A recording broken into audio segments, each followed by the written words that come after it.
Here's something most people get completely backwards when the power goes out. They immediately start running around, fumbling for a flashlight, checking their phone, maybe opening the freezer just to see. And you know what that actually does? It wastes their most precious resources, time, battery life, and cold air in the first 30 minutes.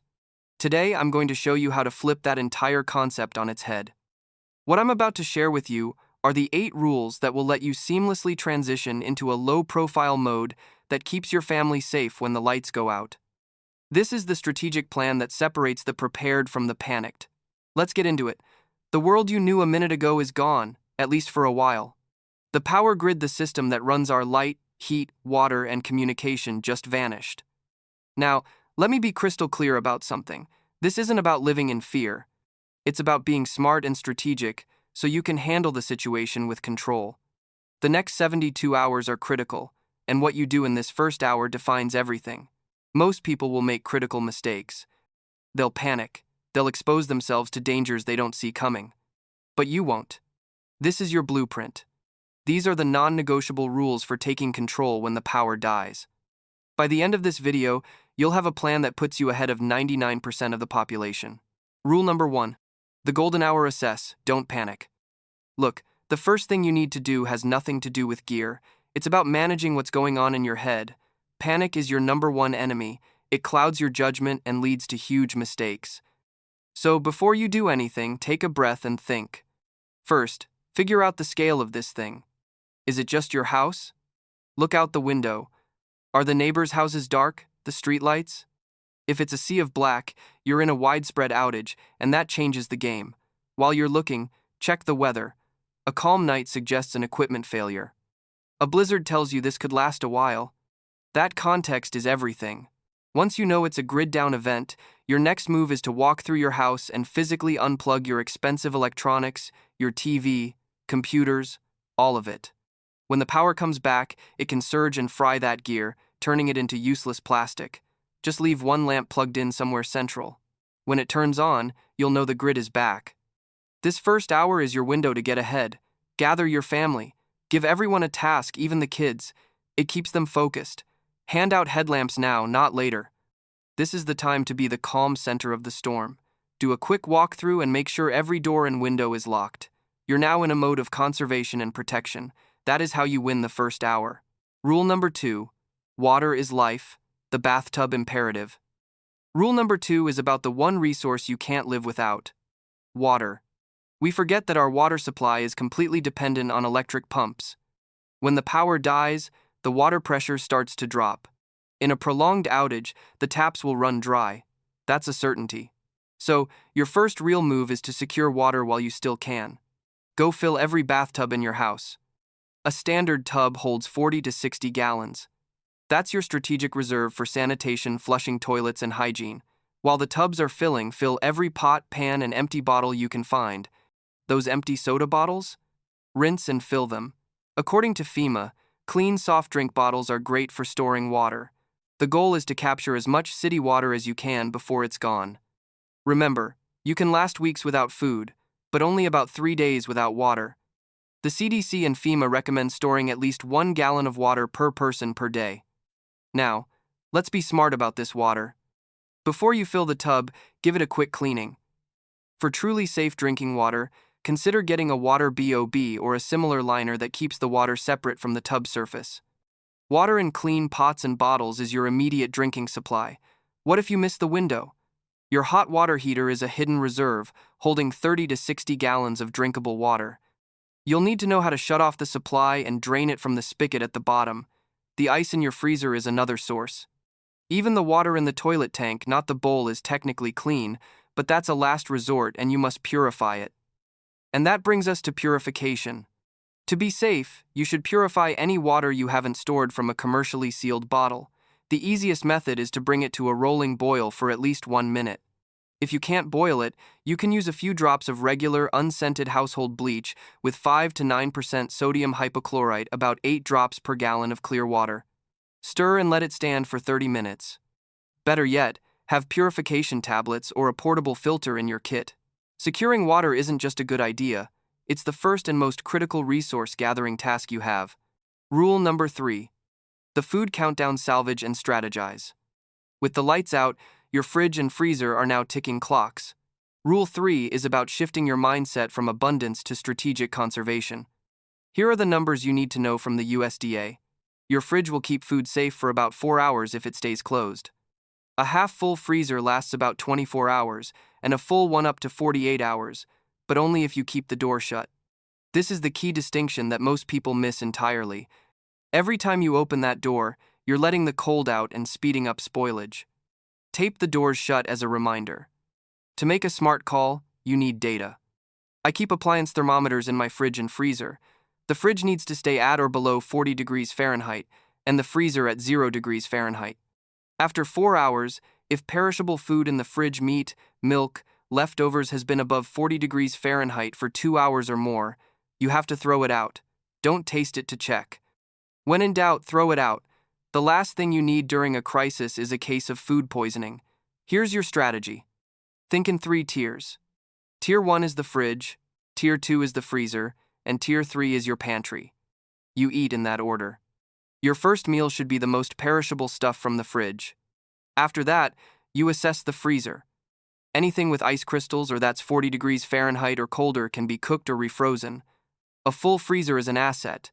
The frozen items keep each other cold. If a long outage seems likely, you can execute a salvage mission. Quickly move high-value items like meat into coolers with ice packs. After you've used your perishables, you move to Tier 3, your pantry. This is your lifeline. Canned goods, rice, pasta, this is why you have them. And make sure you have a manual can opener. Your electric one is a paperweight now. A final word on cooking. If you need to cook thawed food, do it outside. Never use a camp stove or charcoal grill indoors. They produce carbon monoxide, which is a silent killer. This triage strategy turns a source of anxiety into a calculated part of your plan. Rule number 4, the layered light plan. Darkness is more than an inconvenience. It creates fear and causes accidents. Rule 4 is about owning the dark with a layered lighting plan. A single flashlight isn't a plan, it's a single point of failure. Think in 3 layers: personal, area, and ambient. Your first layer, personal lighting, is the most important. And the undisputed king here is the LED headlamp. It keeps your hands free. In an emergency, you need your hands.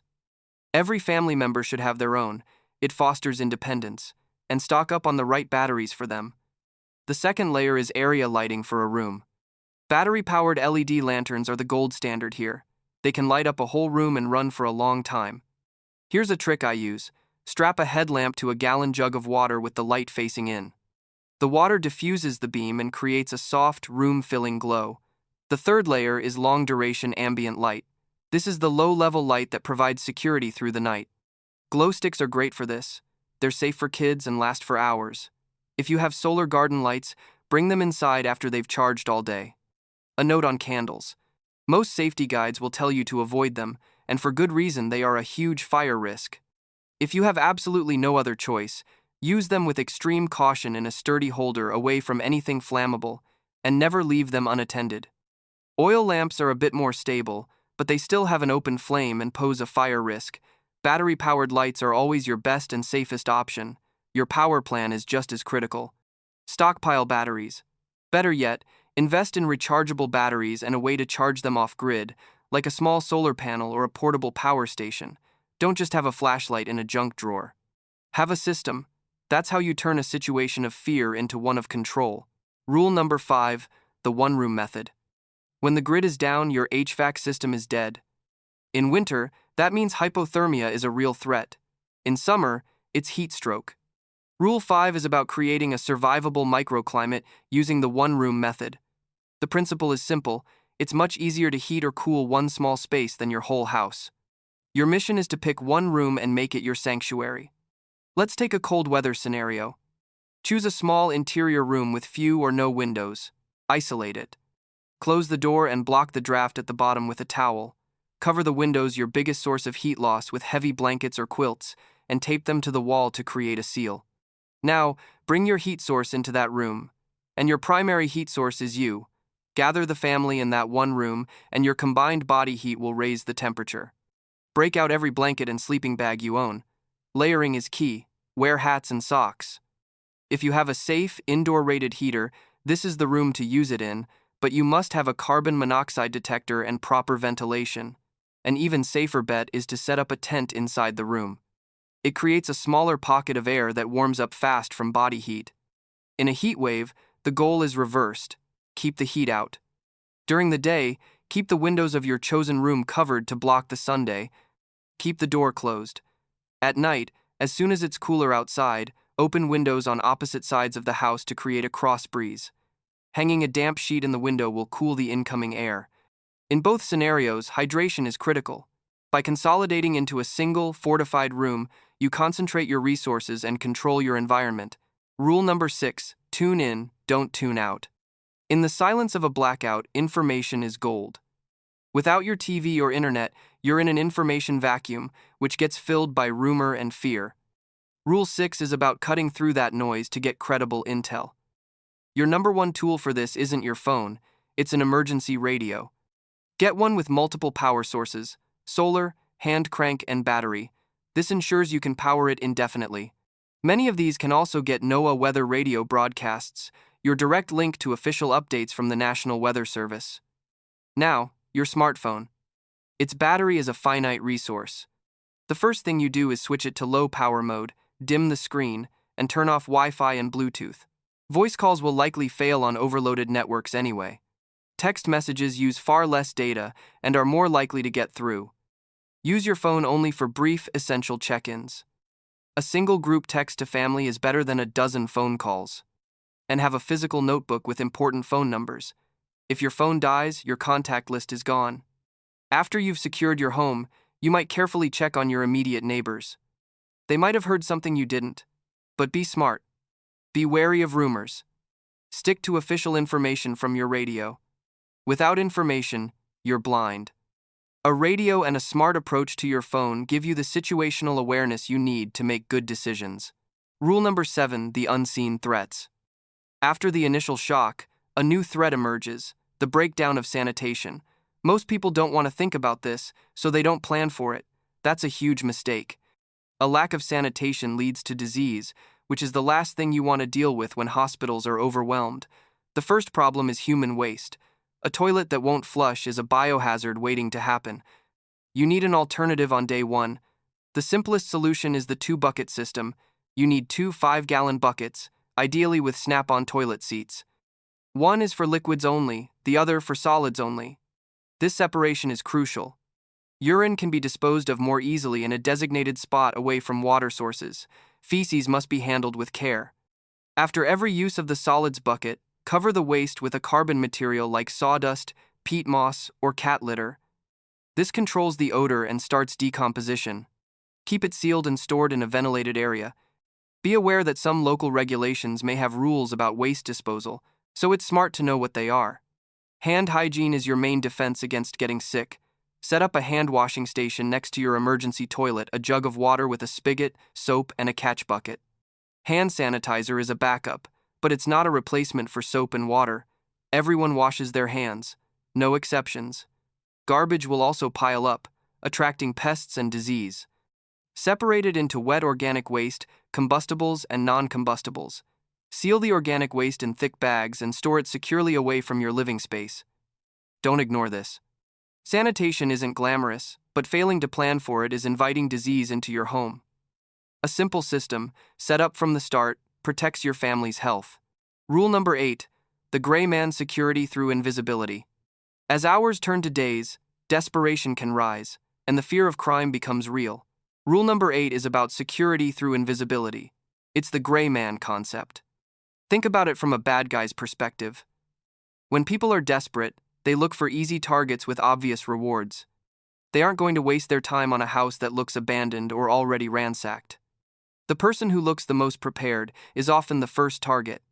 Running a loud generator is like putting up a sign that says, "I have resources worth taking." The best defense isn't making your home look impenetrable, it's making it look not worth the effort. The first step is light discipline. At night, your house should look as dark as every other house. Black out your windows using heavy blankets or black trash bags taped to the frame.